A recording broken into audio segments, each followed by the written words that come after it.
Қазағым кәсібім, нәсібім деп бекер айтпаса керек.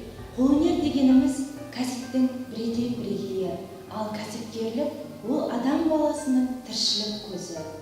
Осы мақсатта Тасбөгет кенті оқушылар мен жасөспірімдер үйі жұмыс жасап келеді. Ал жетекшісі мен Ақбота Нұржанқызы. Қолөнер ел арасында, білім ордасында бірте-бірте тамаша үлгімен еніп келеді. Менің үйірмемнің мақсаты оқушылардың шығармашылық қабілетін арттыру, яғни заманауи кәсіпке баулу. Шығармашылық жұмысқа тарту арқылы танымдық қабілеттерін арттыру, жетістіктерін бағалап көрсету, өздігінен еңбек етуге дайындау. Осының дәлелі ретінде оқушылардың бейнебаянына шолу жасайық.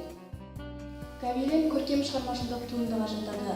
Сонымен қатар, гобелен өнерінің сәнді қолданбалы өнерде алатын орны ерекше. Бұл өнерге ерекше үлес қосып келе жатқанмен Дильназ Сәлиев. Бисер тоқу өнері өте нәзіктікті, әдемілікті, шыдамдылық пен төзімдікті және де фантазия мен шеберлікті талап етеді. Мен ұл бала бисер тоқумен айналысқан ұнатамын, және де мен бұл технологияны үйренгеніме өкінбеймін. Қолөнер қашанда заман, өмір, ағыммен бірге туындап дамып отырады. Мен Қамар Сұлу осы үйірмеге келгелі джут техникасын қалай пайдалануды үйрендім.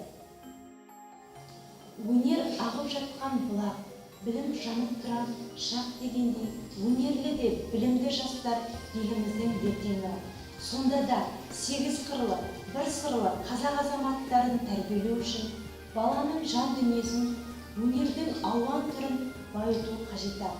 Бала бойындағы қабілетін ашып, ізденіске жетілуде үйірменің үйретері көп.